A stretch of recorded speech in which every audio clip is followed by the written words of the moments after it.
On your knees. Hands where I can see them. The words cut through the furnace air like a rifle shot. Officer Laura Hendricks, face red beneath mirrored glasses, stood with her Glock leveled at the temple of a man who hadn't moved an inch. General Marcus Thompson, though she didn't know his name, stood beside his black government SUV on the baking shoulder of I-35, sweat running into his collar. He had pulled over only to fix his encrypted GPS. Now a gun was pointed at his head. Before we go into this story, where are you watching from? Take a moment, subscribe to the channel, and give this story a like. It helps more people hear what justice really sounds like. The heat that day could melt the breath out of a man. 104 degrees. The kind of Texas afternoon where the asphalt rippled like black glass. Thompson's engine was still running, dashboard flashing a red GPS error when Hendricks's patrol car came roaring up behind him. She had seen the black driver, the federal plates, the dark SUV, and made up her mind before she ever stepped out. "Driver, on your knees now!" she barked again, voice cracking through the radio hum. Thompson raised his hands slowly, calm as if walking through a minefield. "Ma'am, I can explain. Don't talk. On the ground," she snapped. He took one step forward, trying to show his palms. But Hendricks was already moving. The steel of her boot slammed behind his knee. Thompson dropped hard, gravel burning his skin through the thin gray t-shirt he wore instead of uniform. The taste of metal filled his mouth. She yanked his arms back and clamped the cuffs tight, so tight they bit his wrists. Then came the cold circle of the gun barrel pressing into his temple. "One twitch, and you're done," she hissed. Thompson didn't fight. He'd been through worse. In Fallujah, in Kandahar, in the silence of Arlington where he'd buried his son. He'd once carried a bleeding Marine 200 yards through enemy fire. But nothing in all his years had prepared him for being treated like this, on American soil, by someone wearing the same flag he'd sworn to protect. His voice came out low, steady.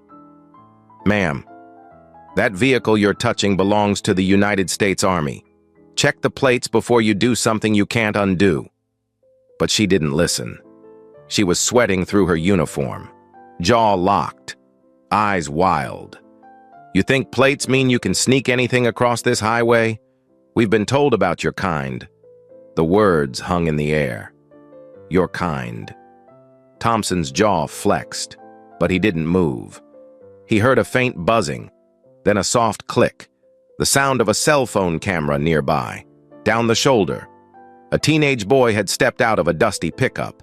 His phone raised, recording Jamal Carter, 16 years old. An aspiring journalist from San Marcos High, had been on his way home from summer work. He couldn't believe what he was seeing. A police officer screaming at a calm, older black man, gun to his head, federal plates glinting under the sun. His hands shook as he whispered into the mic. "Live on I-35. Officers got a man at gunpoint. I think he's not doing anything wrong." The feed went live. Within minutes, 100 viewers became 1,000, then tens of thousands. The hashtag I-35 Injustice began to crawl across screens. Thompson, still kneeling in the burning gravel, noticed the boy. His military instinct clicked. He tilted his head just slightly, voice barely above a whisper. "Son, zoom in on her badge, 472. Let the world see." The boy nodded, tears forming in his eyes. Hendricks saw him then, turned like lightning. "Put that phone down," she shouted, advancing, gun swinging in his direction.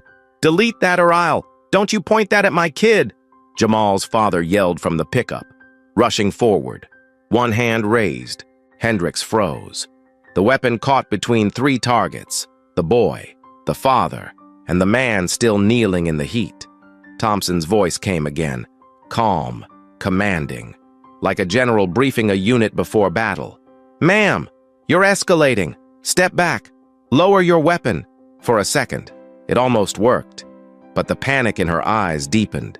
She'd been reported before, 5 times. buried each complaint under paperwork and favors. The last thing she could afford was another viral video. Not again, she thought. Not another camera. Her ex-husband had once recorded her rage during a fight. She'd never forgotten the humiliation of seeing herself like that. She shoved Thompson forward. His face hit the gravel, skin tearing open along his cheekbone. The sound of him hitting the ground sent a collective gasp through the live stream audience. Now over 500,000. "Stop!" Jamal screamed, voice cracking. "You're hurting him!" Thompson blinked, vision blurring from the heat. He remembered another son, another stretch of dirt road. Fallujah, 2004, bullets snapping overhead, the smell of smoke and diesel. Different desert, same hate. He thought. "Ma'am," he said softly, his cheek pressed against the earth. "I've led 40,000 soldiers. I've walked through worse than this, but you're about to do something you can't ever take back." Hendricks hesitated. For the first time, her hands trembled. The gun wavered. A radio crackled in her patrol car. "Unit 9-4, status check." She ignored it. Sweat ran into Thompson's eyes. He turned his head slightly toward the boy. "Keep filming," he whispered. "History is watching." Jamal swallowed hard, tears cutting clean lines through the dust on his face. The camera caught every detail: the barrel against the general's temple, the badge number, the federal license plate. Viewers online began tagging news outlets, senators, military veterans. The story was out of her control now. Up the road, a siren wailed closer. A second patrol car. Deputy Carlos Ramirez stepped out, saw the scene, and froze. His face went white. He knew that plate number. He'd seen it on federal security bulletins. The black SUV assigned to General Marcus Thompson, the highest-ranking active black officer in the U.S. Army. "Laura!" he shouted, sprinting forward. "What the hell are you doing? That's a 4-star general!" Hendricks blinked, disoriented, as if the heat had finally cracked her mind. "What are you talking about? He's not!" Ramirez was already unclipping his radio. "Dispatch! Code red! Get the sheriff on the line! We've got a major situation!" Thompson turned his head just enough to speak, his voice hoarse but steady. "Deputy, I'm calling the Pentagon." He shifted his weight, reached slowly toward his front pocket where a small encrypted phone lay beneath his ID badge. Ramirez helped him sit up, his hands shaking as he unlocked the cuffs. Thompson dialed a number burned into his memory. "Major Vasquez," he said, breath controlled. Code black. Coordinates 29.7211, negative 98.3461. Weapon to my head. On the other end of the line, silence for 1 second. Then, "Understood. Sir, stay down." The sound of helicopter rotors was faint at first, then grew louder, like thunder rolling across the desert. Hendricks backed away, trembling. Her gun slipped from her grip, clattering to the asphalt. Dust swirled around her boots as black SUVs came over the horizon. For the first time in her career, Officer Laura Hendricks looked small, dwarfed by her own fear, her own choices, and in that moment, as the live stream crossed 1 million views and counting, General Marcus Thompson lifted his head from the ground, eyes calm, voice quiet enough for the microphone to catch. "Restraint," he said, "is still the most powerful weapon on Earth. Delete that video right now, kid, or I swear I'll shoot." Officer Laura Hendricks's voice sliced through the air, trembling between rage and fear. The pistol she'd just had against the general's head was now aimed at a 16-year-old boy holding a cracked phone. Jamal Carter didn't move. He stood barefoot on the side of I-35, dust coating his ankles, his heart pounding loud enough to drown out the sirens echoing somewhere in the distance. The live stream timer in the corner of his screen read 000428. Almost 500,000 people were watching. Before we go any deeper, where are you watching from? If this story moves you, subscribe and hit like, Because what happens next is what turned one small act of courage into a movement that shook an entire state. Jamal's hands trembled, but he kept the phone steady. "You're live, ma'am," he said softly. "Everyone's watching." Hendricks' breathing turned ragged. "Turn it off! Now!" she screamed. She lunged toward him, heavy boots crunching gravel. The gun stayed raised, her finger dangerously close to the trigger. Jamal stumbled backward, tripping on the edge of the pavement. His father, Darnell Carter, jumped from their truck and threw himself between them. "You touch my boy and you're finished!" he shouted, spreading his arms wide. Thompson, still half-cuffed and bleeding from his cheek, spoke calmly through the chaos. "Jamal, keep filming. Focus on her badge.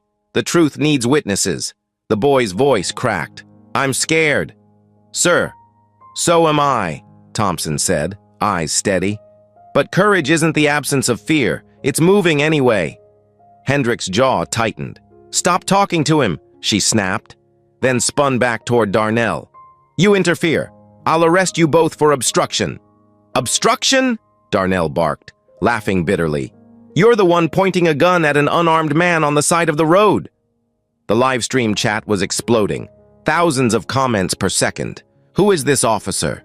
That man looks like someone important. Zoom in on the plates," someone posted. "Call the army. He's a general." Screens across the country began lighting up with replays, reposts, and mirror streams inside her patrol car. Hendricks' radio crackled again. 9-4. "What's your status?" She ignored it. She could feel control slipping away. Every word she'd screamed, every shove, every second of that camera lens, burned into the internet forever. She yanked Thompson upright, rage shaking her. "Get up! I said get up!" He stumbled as she slammed him against the SUV, the sound of metal echoing across the highway. The crowd online could hear it. Clear, sharp, real. Blood streaked down his face, but he didn't resist. "Officer," he said quietly, "you're violating every rule of engagement. You think this ends here, but it doesn't. The world's watching you now." "Shut up!" she shouted, pushing him harder, in the back of her mind. A voice whispered something she'd spent years trying to silence. Her ex-husband's voice. "You're just like your father. Violent, bitter, and alone." She had hated that sentence more than anything. Now, looking at the phone pointed at her, she saw it happening again. The loss of control, the shame, the proof.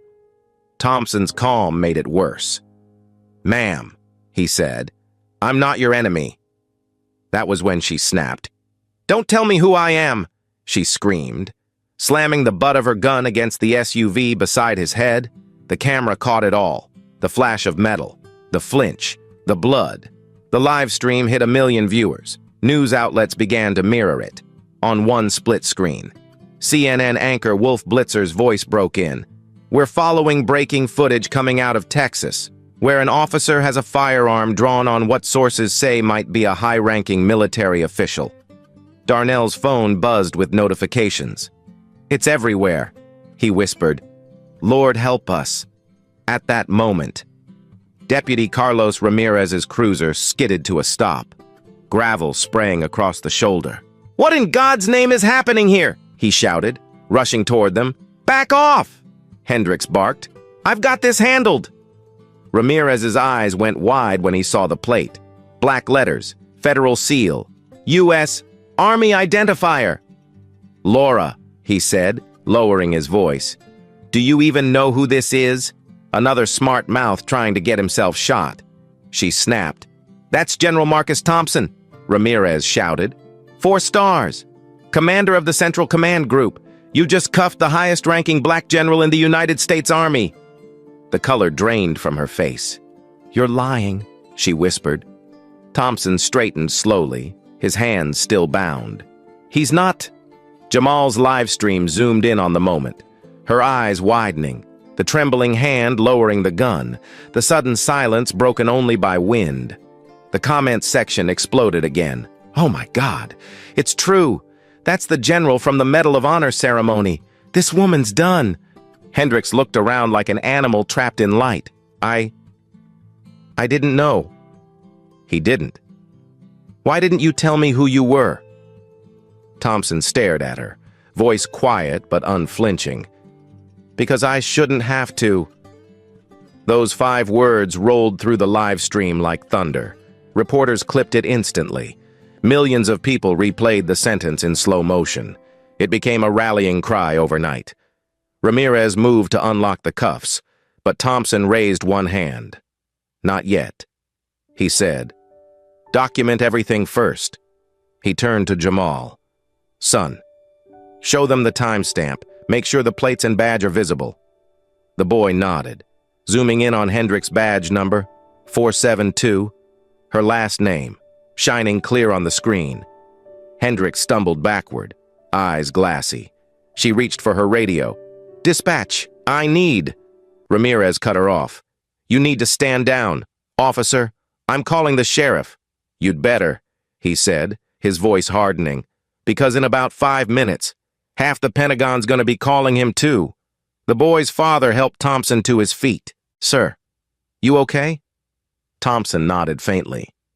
"It's not me I'm worried about." Within seconds, his phone was in his hand. "Major Vasquez," he said into the receiver. "We have a problem." As he spoke, the live stream audience watched in silence. His voice was calm, disciplined, the same tone he'd used to lead soldiers through gunfire. Code Black, coordinates 29.7211, negative 98.3461, weapon drawn on federal personnel. Then he hung up. "Who was that?" Ramirez asked. "The Pentagon." Thompson said simply. Hendricks took a shaky step backward. You called the Pentagon?" Thompson didn't answer. He turned his gaze toward the boy. "Jamal, keep that camera steady." The faint whir of helicopters was already rolling through the heat. The live stream chat went wild. "That's military response. They're coming for her. This is history right now." Hendricks lowered her weapon, the weight of realization pressing into her chest like concrete. "I didn't mean. You meant every second," Thompson said, his voice still steady. "That's the problem." The heat shimmered off the asphalt as dust began to rise from the horizon. Black SUVs in formation. The unmistakable sound of rotor blades closing in. Jamal's camera captured Hendricks' face in that moment. Sweat streaking down her temples, tears she couldn't hide. The dawning horror of what she had done. The chat slowed for a full minute. The world watched in silence as the camera stayed on her. Then Thompson's voice, calm and heavy with authority, broke through the static. "History doesn't need more hate," he said. "It needs witnesses brave enough to tell the truth." Jamal wiped his eyes, whispered to his viewers, "We're witnessing it right now. By the 10-minute mark, the live stream hit 1.2 million views, and in those few breathless moments before the helicopters landed, Texas and the nation had already changed. Code Black confirmed, coordinates locked, air assets inbound." The voice on the other end of the line was sharp, calm, and cold as steel. Major Elena Vasquez didn't ask questions. She didn't need to. The moment General Marcus Thompson spoke those words, the Pentagon's crisis protocol came alive. Satellite eyes, encrypted channels, and unmarked vehicles already moving before he ended the call. Before we continue, take a second, subscribe, and tell me where you're watching from. What happens in these next 18 minutes is the kind of truth no movie could invent. The desert wind pressed against the highway like a furnace. Dust devils twisted across the shoulder while the sun began to sink behind the low Texas hills. General Thompson lowered his phone, wiped a line of blood from his cheek, and turned toward Officer Laura Hendricks. Her hand was still shaking, the Glock now dangling loosely at her side. Deputy Ramirez stood between them, breathing hard, his own radio crackling with overlapping voices. "Laura, listen to me," he said, eyes locked on her weapon. "You need to put that gun down. Now." She shook her head, still trapped between denial and dread. They can't send the military for this. It's just a stop. Thompson's voice cut through the heat, even and level. This isn't a stop anymore. It's an international incident with a live feed. The boy, Jamal, still held his phone high. The stream hadn't stopped. A small red circle blinked in the corner. 1.4 million viewers. The entire world was watching the countdown, inside the Pentagon. Alarms were silent but constant. A large digital map marked the coordinates in red. Vasquez stood beside a cluster of uniformed officers as data scrolled down her tablet. "Deploy Quick Response Unit Delta," she ordered. "ETA 18 minutes. Maintain visual confirmation." Back on I-35, a low rumble began to tremble through the air. Not helicopters yet. Engines, heavy ones. Ramirez turned to Thompson. "Sir, what's going to happen when they get here?" "They'll secure the site," Thompson said. "And they'll ask for her badge." Hendricks stared at him like he'd just pronounced her sentence. "You can't. You don't have that kind of authority." He met her eyes. "Ma'am, I don't need authority. I have accountability. That's what you forgot." Ramirez's radio blared again. "Comal dispatch to Unit 94. Confirm code black. Be advised. Multiple federal signals are converging on your location." He exhaled slowly. "They know." The camera caught everything. The red sunset spreading across the highway. The trembling officer. The general standing tall despite the blood on his face. The comment section had slowed to near silence, like the audience itself was holding its breath. Thompson looked toward the horizon. He could hear it now, the low, growing thunder of rotors slicing through dry air. The Blackhawks, right on time. 18 minutes. He murmured. Hendricks spun toward her patrol car, fumbling for the radio mic. "Dispatch, this is Officer Hendricks. Badge 472, I need immediate backup." The response came cold. Sheriff Harlan Brooks' voice, rough with age. "Laura, put the radio down." "Sheriff, I've got a..." "I said, put it down." A pause. "You're on your own. Officer Hendricks. The state can't shield you from this." Her lips trembled. "Sir, please." But the line went dead. That was when the first helicopter swept overhead, scattering dust and sand in a violent spiral. The roar drowned out everything. Jamal's phone shook with the wind, the screen flickering as viewers screamed in the chat. Ramirez covered his face. Hendricks crouched instinctively, hands over her ears. 3 unmarked black SUVs appeared from the northbound lane, tires screeching as they swerved to the shoulder in perfect formation. Doors flew open, and soldiers in tactical gear stepped out, silent, precise, deliberate. A tall black woman in a crisp combat uniform approached, hair pulled tight, expression carved in stone. Colonel Victoria Lang. Her boots crunched the gravel as she strode past the boy, past Ramirez, and stopped in front of Thompson. She saluted. "Sir." Thompson nodded faintly. "Colonel." She turned to Hendricks. "Officer Laura Hendricks, Comal County Sheriff's Department." Hendricks' mouth opened, but no words came. Lang's tone was cold enough to stop the wind. "You are relieved of duty. Effective immediately." She extended her hand. "Badge and weapon." Hendricks froze. I didn't know who he was." Lang didn't blink. "That's the point." Ramirez stepped forward, gently taking the gun from Hendricks' limp hand. "Do what she says." "Laura." The colonel's team moved like shadows, securing the perimeter, blocking traffic from both directions, documenting everything. One soldier set up a portable satellite transmitter. Another collected the live stream metadata directly from Jamal's phone, tagging the footage as federal evidence. The helicopters circled lower, kicking up waves of dust. Onlookers miles away were already pulling over, filming the scene as if history itself had landed on the side of the highway. Lang glanced back at Thompson. "Medical support's 2 minutes out. Sir, do you require evacuation?" He shook his head. "I'm fine, but she needs to stay right here." Lang looked to her team. "Understood." Then she leaned closer, voice dropping so only he could hear. "Sir." Washington's lit up. "The Secretary of Defense wants a full report within the hour. Tell him I'll call in 20, Thompson said. "Right now. I need her to understand what she almost did."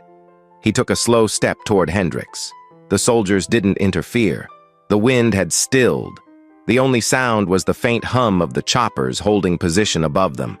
"Officer Hendricks," he said quietly, "you put a gun to the head of a man who spent 40 years protecting this country. You saw my skin before you saw my humanity, and you almost ended your career, your freedom, and your life because of it." Her eyes were wet now, red around the edges. "I made a mistake." He nodded once. "We all do. The difference is how we repair it." She looked at the soldiers around her, their faces hidden behind dark visors.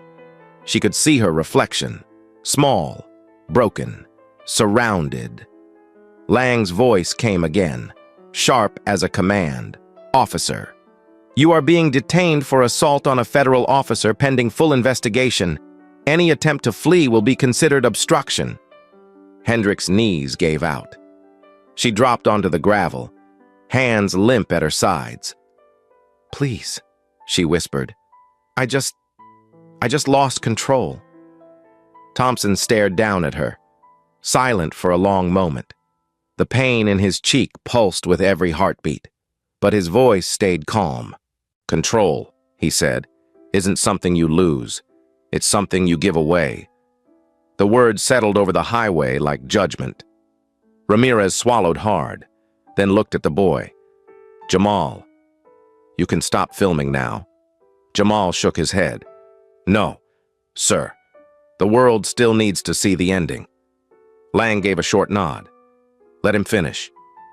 Thompson closed his eyes for a brief second. The heat, the helicopters, the chaos.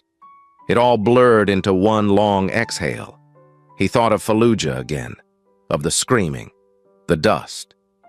The moment he pulled a young man named Ryan Hendricks out from under a collapsed wall.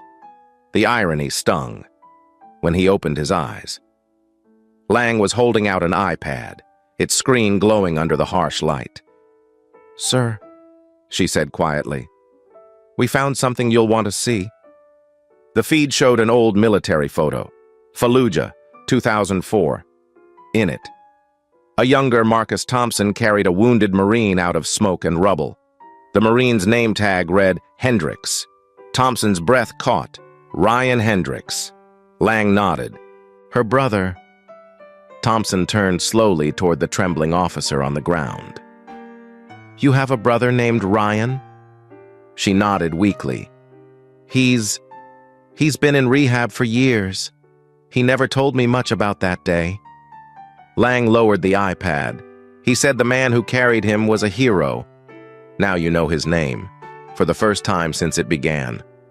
The live stream fell silent. No comments, no chatter. Just the sound of the wind and one woman's quiet sobs.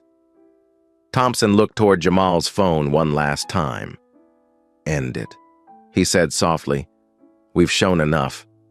And as the camera cut to black, the world took its first breath in 18 minutes. The wind carried the taste of sand and burnt rubber across the highway as the last helicopter settled behind the SUVs. The chaos had thinned into a tense, echoing silence. Colonel Victoria Lang, composed, deliberate, stepped toward the general with the bearing of someone who had done this before, extracted truth from wreckage. The soldiers fanned out with precision, each movement rehearsed down to the breath. Hendricks sat slumped against her patrol car, wrists bound, face pale under the unforgiving light. The dust stuck to her tears, tracing lines down the skin of a woman who no longer recognized herself. Before we move deeper, pause for a second. Where are you watching from? Hit subscribe. Give this story a like. And remember, what happens next shows how truth can strike harder than any weapon. Lang handed Thompson a canteen and a folded cloth. "Sir, your vitals?" she asked. "I'm fine," he said quietly, wiping the blood from his cheek. The wound's not what matters. She nodded once.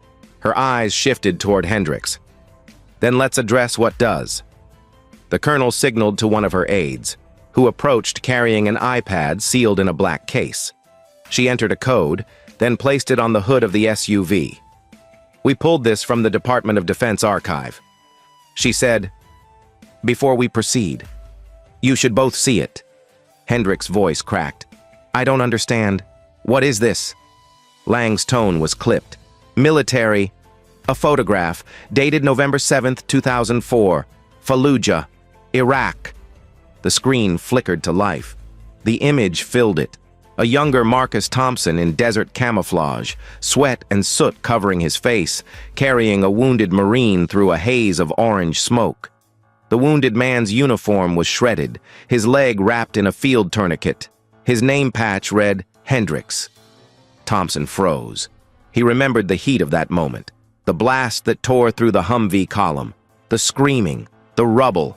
He remembered crawling through twisted metal to pull that young Marine out while mortars fell like thunder. "Ryan," he whispered. Lang turned toward Hendricks. "That man you just threatened at gunpoint saved your brother's life." Hendricks stared at the image, her mouth open, trembling. No, that can't be. He never told me." Lang's voice softened just a fraction. "He didn't need to. He carried the scar so you wouldn't have to." The officer's knees buckled. She dropped into the dust, staring at the screen as if it were a mirror reflecting everything she'd tried to bury. He said someone pulled him out, but he never said the name. He called him the giant from Louisiana. He said he saw light when everything went dark. Thompson's voice was calm, stripped of anger. That light was a flashlight taped to my helmet. He looked at her. This broken figure who, hours earlier, had pressed a gun to his skull. He was barely 21, he said. "Sir, my sister's a cop. She'll be proud I served." I told him to hang on to that. Her sobs came out sharp, uneven, like something cracking open from the inside. "He never told me it was you. He never said." Lang watched silently, her arms folded, her face unreadable. The soldiers nearby had turned their heads away, giving the moment the reverence of a battlefield prayer. Thompson took a slow step closer, his boots crunching against the gravel. "Officer Hendricks," he said, "I dragged your brother 200 yards through a street of fire. I lost 2 men doing it. And today, you nearly killed me without ever asking my name." She looked up at him, eyes red, voice hoarse. "I didn't mean to." He interrupted gently. "Intent doesn't undo consequence. You judged me by the color of a face your brother once thanked God for seeing through smoke." Her voice broke completely. "I was angry. At everything. At my life. At him leaving. At my ex. At this job. I took it out on anyone who looked like him." Lang's gaze hardened again. "And that's how prejudice works. It hides behind pain until it becomes law with a gun." The colonel turned to Thompson. "Sir, the Secretary of Defense has ordered full documentation of this incident. I've already secured a federal warrant for her body cam footage. Though she appears to have disabled it, we'll restore the data." Thompson nodded slowly. "Do it. Every second matters, not for revenge, for record." He turned back to Hendricks, who was now on her knees in the dirt. "Do you know what restraint costs?" he asked quietly. 40 years in uniform taught me one truth. Real power is choosing not to strike back when you can." She looked up, voice small. "Why didn't you just tell me who you were?" "Because I shouldn't have to," he said. "Respect shouldn't depend on a rank." Lang stepped closer, placing the iPad down beside Hendricks. "Your brother wrote a letter to the man who saved him." She said, "It was never delivered. The military found it during record review.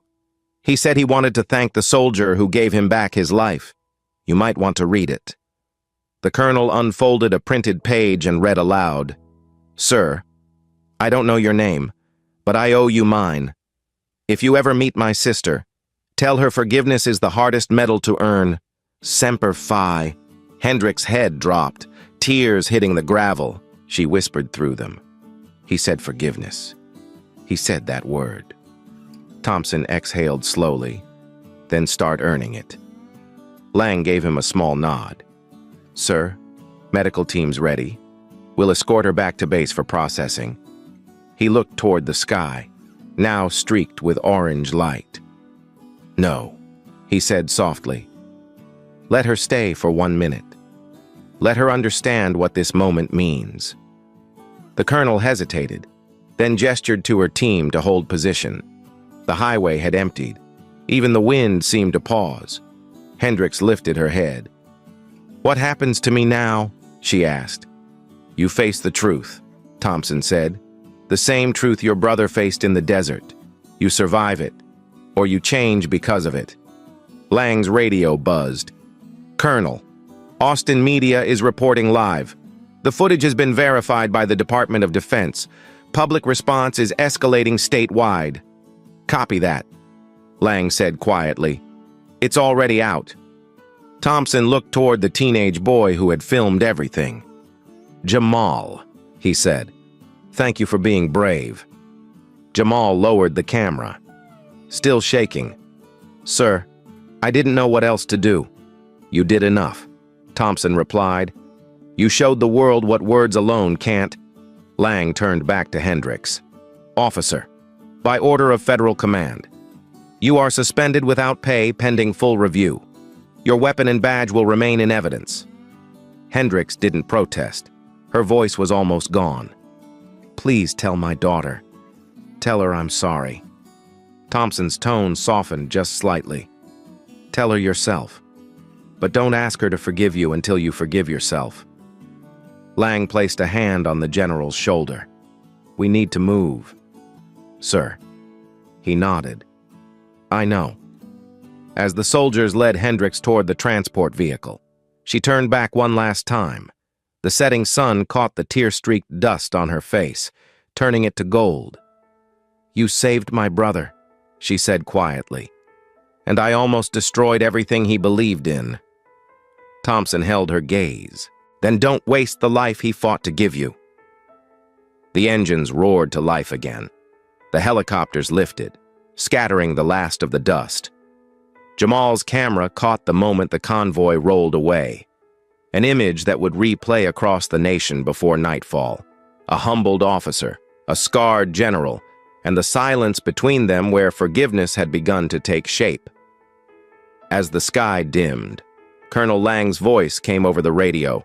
All units clear, incident secured, and in that fading light, General Marcus Thompson whispered to himself, Some battles you win by not firing a shot.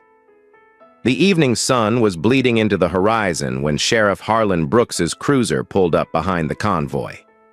He stepped out slowly, his gray hair stirring in the rotor wash, his expression carved in disbelief. The sight before him, federal officers, military command, a woman he'd once mentored sitting cuffed in the dirt, was something he'd prayed he'd never have to face. Brooks was old school, a Vietnam veteran who'd spent 40 years wearing the badge. But even he knew there were moments when duty meant breaking your own heart. Before I continue, take a moment. Tell me where you're watching from. Subscribe, and give this story a like. What happens here is what justice looks like when it hurts. Colonel Lang briefed him in clipped sentences. Officer Laura Hendricks drew her weapon on a federal officer. The victim is General Marcus Thompson. Brooks closed his eyes. Dear God. He walked toward her. Hendricks couldn't meet his gaze. Her face was swollen from crying, her hands still trembling from adrenaline. Sheriff, she whispered. I didn't know who he was. That's not the point, he said, his voice low and steady. You knew what you were doing. You've had 5 complaints buried because I gave you one more chance. But this time, Laura, there's no paper to hide behind. Her lips quivered. Please, sir, Let me explain. He held out his hand. Badge. Gun. The moment stretched thin and silent. She stared at him, realizing the weight of those two words meant more than any verdict could. Slowly, she unclipped the silver badge from her chest and placed it in his palm. Then, trembling, she handed over her Glock. The wind caught her hair as she whispered, "I never meant for it to go this far." Brooks looked down at the items in his hand, the same badge she'd sworn over 15 years ago. He remembered when she'd pinned it on. Her brother standing beside her in uniform, proud and smiling. Now, that memory felt like a cruel echo. "Laura," he said quietly, "you dishonored everything this badge stands for." She turned her head toward Thompson, who stood with Lang a few feet away. "I'm sorry," she said softly. "For everything." Thompson's eyes met hers. "It's not me you need to apologize to. It's the country you swore to serve." As the sun dipped below the ridge, red and orange light cut across the road, throwing long shadows. Lang stepped forward. "Sheriff Brooks, federal custody will take her from here." He nodded slowly, voice rough. "Let me do it myself." He approached Hendricks with a weariness that seemed to age him 10 years in a minute. "Turn around," he said. She obeyed. The cuffs clicked shut again, not with anger this time, but with finality. From the far side of the road, Jamal Carter still streamed everything. The live stream had passed 10 million views. News anchors were already narrating the moment across America. Live images show Officer Laura Hendricks being taken into custody. One voice said over the footage, "The man she detained earlier has been confirmed as General Marcus Thompson, the first black four-star general in U.S. Army history." Inside a classroom 50 miles away, 14-year-old Sienna Hendricks watched the same footage on a cracked tablet. Students gathered around her desk, whispering. One girl gasped when she recognized the officer on screen. "Sienna, isn't that your mom?" Sienna didn't answer. Her eyes were wide, glassy, unblinking. The moment her mother's face appeared, tear-streaked, handcuffed, something inside her shattered. She pulled out her phone and typed a single message. "I saw it all. You're not my mom." Then she turned off the screen and left the classroom without a word. Back on the highway, Hendricks' phone buzzed in her pocket. Brooks pulled it out and glanced at the message before slipping it quietly into an evidence bag. He didn't have the heart to read it to her. "Sheriff," Lang said, "we'll take it from here." But Brooks shook his head. "I'll drive her myself." Lang studied him for a long moment, then nodded. "Understood. But the transfer will happen under federal record." As Brooks guided Hendricks toward the cruiser, Thompson spoke softly behind him. "Sheriff, it takes courage to fire your own." Brooks stopped, his shoulders heavy. "No, General, it takes shame. Courage would have been stopping this years ago." He opened the back door, motioned for her to get in. Hendricks hesitated, eyes full of defeat. "Sheriff, what's going to happen to me?" He sighed. "That's up to people higher than me now." As the car door closed, the journalist's drones began circling overhead. The live stream shifted from Jamal's phone to professional feeds. Helicopter footage showed the convoy of black SUVs, the sheriff's car pulling away, and the military transport truck behind it. The caption on every channel read, "Texas officer arrested after aiming gun at four-star general inside the car." The air felt heavy. Hendricks stared at her reflection in the reinforced glass divider. "He saved my brother," she whispered to herself. "And I aimed a gun at him." Brooks didn't respond. The road hummed beneath the tires as they pulled away from the scene. Back at the command post, Lang's phone buzzed with breaking alerts. CNN, BBC, Fox, all looping the same headline, the clip of Hendricks screaming, "On your knees," had already been replayed over 10 million times. The Pentagon had issued a statement confirming the general's safety and the initiation of a federal review of racial profiling cases across Texas law enforcement agencies. Thompson stood beside the SUV. Watching the sun disappear, Jamal approached timidly. "Sir," he said, "I just wanted to say, I didn't mean to cause all this." Thompson turned to him, eyes softened by fatigue and gratitude. "You didn't cause it, son. You revealed it." He placed a steady hand on the boy's shoulder. "You showed the world what happens when silence breaks." The boy nodded, wiping his face. "My dad says you're a hero." Thompson gave a faint, tired smile. "Heroes don't like hearing that word. We just do what has to be done." Lang joined them, her voice calm but firm. "Sir, the footage has been authenticated. The governor's office is requesting a briefing. The Attorney General is on standby." Thompson looked out over the horizon, where the lights of Austin flickered faintly in the distance. "Then we make it count," he said.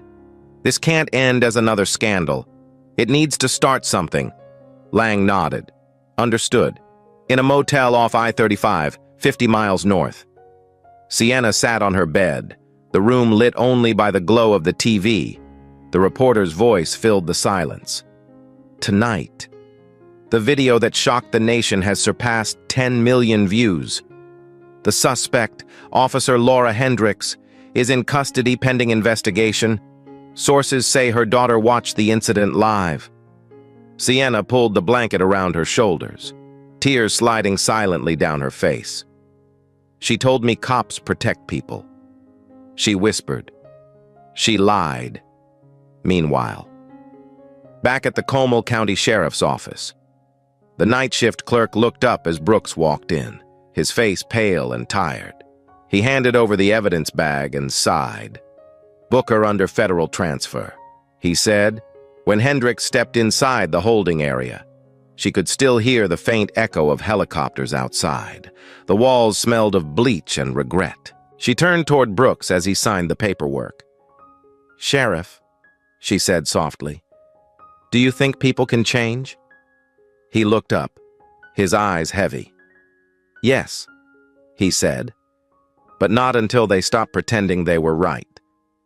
He turned away, leaving her alone in the sterile room, her own breathing the only sound.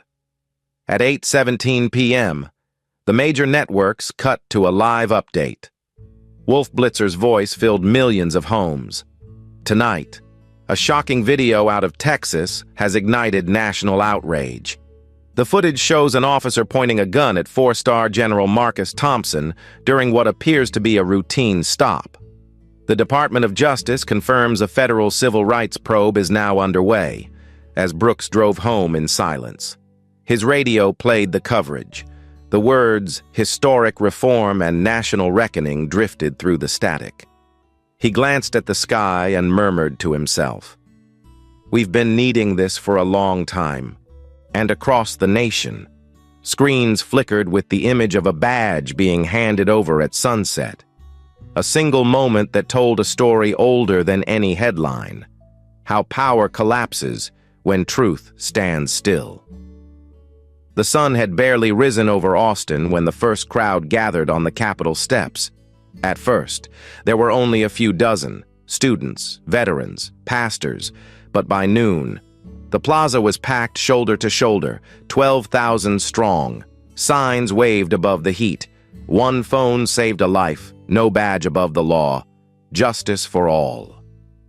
The sound of chanting rolled through the city like thunder, echoing off glass towers. It had been just 48 hours since Jamal Carter's live stream, and the world had already turned. Before we continue, take a moment, subscribe, and tell me where you're watching from. This part of the story isn't about punishment. It's about what came next. How an entire state looked in the mirror and finally decided to change. Inside a marble courtroom downtown, attorneys from the Department of Justice unsealed 5 buried files from Comal County. Each one carried the same signature, Officer Laura Hendricks. Each name inside belonged to a person of color. False arrests, unlawful searches, charges dropped quietly after settlements that never reached the news. The total payout ordered by the court that morning, $750,000 in damages. When the verdict was read, Hendricks's attorney didn't even argue. She just lowered her head. The sound of reporters scribbling filled the silence. Meanwhile, in Washington, General Marcus Thompson sat before a Senate subcommittee, his uniform pressed, his face solemn. Racism in uniform. He told them, "Isn't a local issue. It's a national wound. You can't heal it with statements. You heal it with structure." Behind him, footage from I-35 played silently on a screen. Hendricks' voice, screaming orders, trembling with rage, was now a symbol of what unchecked power could become. Thompson didn't look away. He wanted every senator to see it, to feel it, to remember it. Back in Texas, the protests kept growing. Police officers knelt beside citizens, joining in prayer. Veterans saluted Thompson's name on signs, calling him a man who fought twice, once overseas and once at home. Jamal Carter stood on the front steps with a bullhorn too big for his hands, voice cracking with passion. "One phone saved a life. One video changed a state," he shouted. "If they can stop a general, they can stop any of us, but not if we keep the cameras rolling." The crowd roared in answer. Reporters captured the moment when Thompson himself appeared at the rally. He didn't take the microphone. He simply walked through the crowd, shaking hands, nodding, thanking people for standing up. Cameras followed him as he met Jamal and pulled the boy into a quiet embrace. "You did more with one phone than some do with 40 years of power." He said, "Keep that fire." That same week, the governor of Texas signed an emergency order. Every law enforcement agency in the state, over 15,000 officers, would be required to wear body cameras 24 hours a day, with footage stored on federal servers immune to local deletion. Training on racial bias and de-escalation became mandatory for all recruits and active officers. It was the fastest piece of police legislation in the state's history, and it bore a name written in bold ink: the Marcus Thompson Act. The general refused interviews for several days. When he finally spoke to the press, it was brief. "We don't need statues," he said. "We need systems that don't forget." Laura Hendricks, meanwhile, faced her own reckoning. Her trial was quiet, handled in federal court. She pleaded guilty to civil rights violations and misuse of authority. The sentence was symbolic. 5 years probation, mandatory rehabilitation, loss of her pension. But the real punishment was public. The name Hendricks had become shorthand for arrogance and bias. Her badge number a warning. Outside the courthouse, a small group held signs that read, "Forgive, but don't forget," after her sentencing. Hendricks entered a rehabilitation program in San Antonio. For a while, she stayed sober, attended counseling, tried to write letters to her daughter. But the guilt was heavier than the discipline. 3 months in, she walked out of the program and vanished for a week. When she was found, she was sitting alone in her truck behind an old Shell station.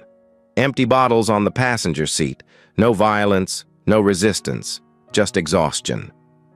The federal agent who approached her later said she looked like someone who'd already served a life sentence in her mind, while Hendricks faded into obscurity.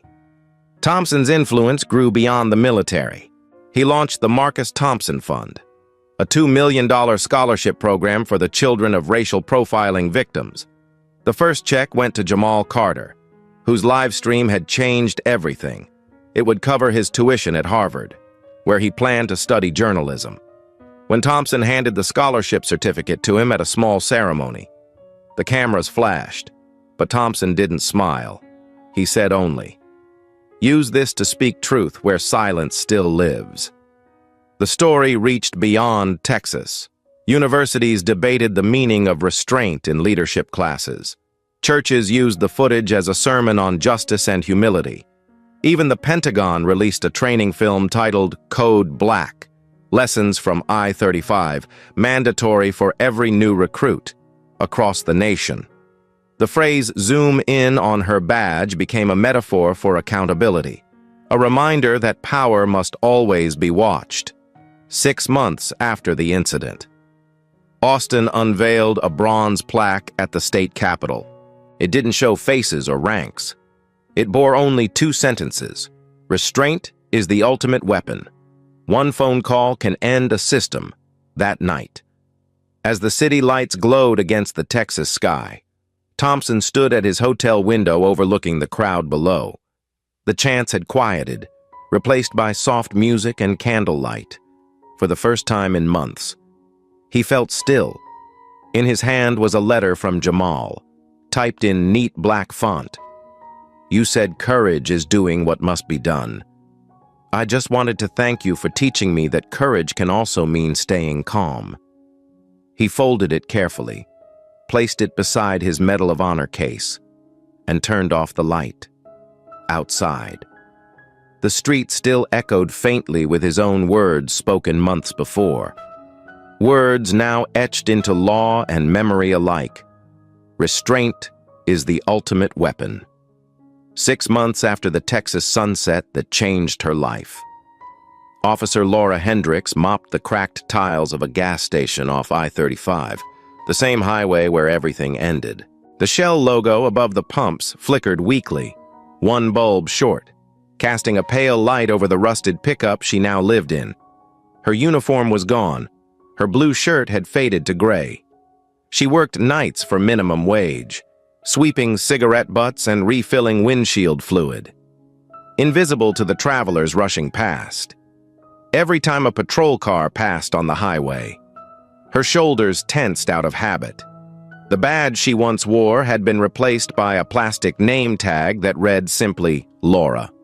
Before we finish this story, pause for a moment. Tell me where you're watching from, and if this journey moved you. Subscribe and give it a like, because what happens next isn't about punishment, it's about grace. A low hum of tires broke the quiet. A sleek black SUV pulled up to pump 3. Hendricks barely glanced up, pushing her mop along the concrete. The driver stepped out slowly, tall, broad-shouldered, posture familiar. He wore a plain shirt and dark slacks, nothing flashy, but the calm in his presence made her look twice. When the driver turned toward the light, her breath caught. General Marcus Thompson. For a moment, neither spoke. The air between them was heavy with everything that had gone unsaid. Heat, shame, memory, forgiveness waiting in the wings. Thompson unscrewed the gas cap, inserted the nozzle, and glanced toward her. "Evening," he said, voice steady. Her throat tightened. "Sir." She couldn't finish. Her hands shook so badly that the mop clattered to the ground. "I didn't know you'd be here." He finished gently. "Neither did I. Just passing through." She swallowed hard, stepping closer but keeping distance. "I heard about your fund," she said. "The scholarships. Jamal Carter, right? He's going to Harvard." Thompson nodded once. He earned it. For a long while. There was only the sound of the pump clicking and the faint hum of the neon sign. Hendricks stared at the ground, words tumbling out. "I ruined everything. My job, my daughter, my name. I don't sleep anymore. I still hear myself shouting. I see your face in the gravel. I'm sorry, sir. I'm so sorry." He looked at her for a long moment, eyes quiet but not cold. "I forgave you on I-35, he said softly, long before the lawyers, before the cameras. But forgiveness isn't the same as forgetting. You still have work to do." Tears welled in her eyes. "I don't know how to start. Start with truth," he said. "Tell your daughter. Tell her everything." She nodded weakly. "She won't talk to me." "Then write," he said. "You owe her the truth, not your defense." Her lips trembled. She used to say I was the bravest woman she knew. Now she tells people I'm dead. Thompson's gaze softened. Then give her a reason to bring you back. He reached into his pocket and pulled out a folded envelope. Worn at the edges. Your brother Ryan wrote me last month. He said, he's in recovery. He asked me to give you this. Her hands shook as she opened it. The handwriting was shaky but clear. Laura, you once told me there are two kinds of battles, the ones you win with bullets and the ones you win with honesty. I lost mine for years, but I'm fighting again. It's your turn now. Forgive yourself, sis. You're the only one still holding the trigger. She pressed the letter to her chest, sobbing quietly. I don't deserve that. No one does, Thompson said. That's why it's called forgiveness. He looked out toward the highway. The air was cooler now, a soft autumn breeze replacing the furnace heat of that July afternoon. Do you remember what I told you that day? She nodded faintly. That restraint is the ultimate weapon. He smiled just slightly. And it still is. You couldn't control your anger then? Now, maybe you can learn to control your peace. They stood in silence for a while. Hendricks wiped her eyes, managing a small, broken laugh. I mop floors now, sir. That's my peace. He looked at her mop lying nearby. Then keep the floors clean, he said gently. Someone has to. When the pump clicked off, Thompson replaced the nozzle and closed the gas cap. Take care of yourself. Officer Hendricks. She flinched at the title. I'm not that anymore. You're still responsible for the badge you wore, he replied.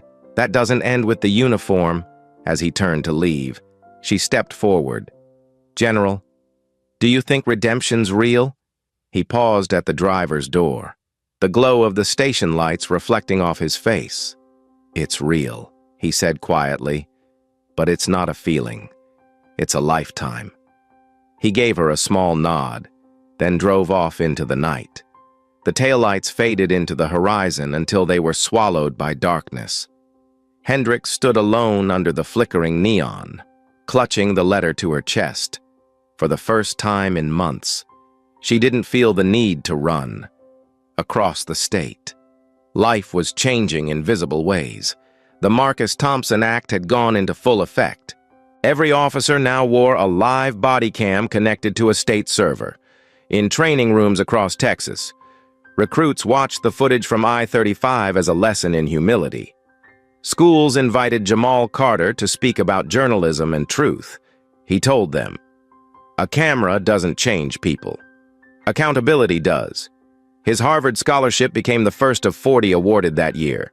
At the Pentagon, Thompson received the Presidential Medal of Freedom in a quiet ceremony. No parade, no headlines, just applause and a single line from the president.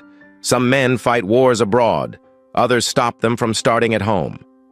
Thompson bowed his head but said nothing. That evening, he stood on his hotel balcony overlooking Austin. The skyline shimmered gold against the fading dusk. On his phone, a notification appeared, an email from Sienna Hendricks. General Thompson, I saw the video of you forgiving my mother. Thank you for giving her another chance. I think I will too. He read it twice, then smiled softly to himself. Outside, the wind carried faint echoes of the protest songs that had once filled those same streets. And somewhere in the rhythm of that night, between the hum of the freeway and the glow of distant city lights, the story of I-35 settled into memory. Not as a tragedy, but as a turning point. Because in the end, it wasn't the gun, the badge, or the rank that changed Texas. It was restraint. It was truth. And it was one quiet act of forgiveness on a highway that had burned hot enough to forge a better world. Thank you for watching this story. If it moved you, please subscribe, leave a like, and share it so more people can hear stories that remind us what justice, courage, and forgiveness truly mean.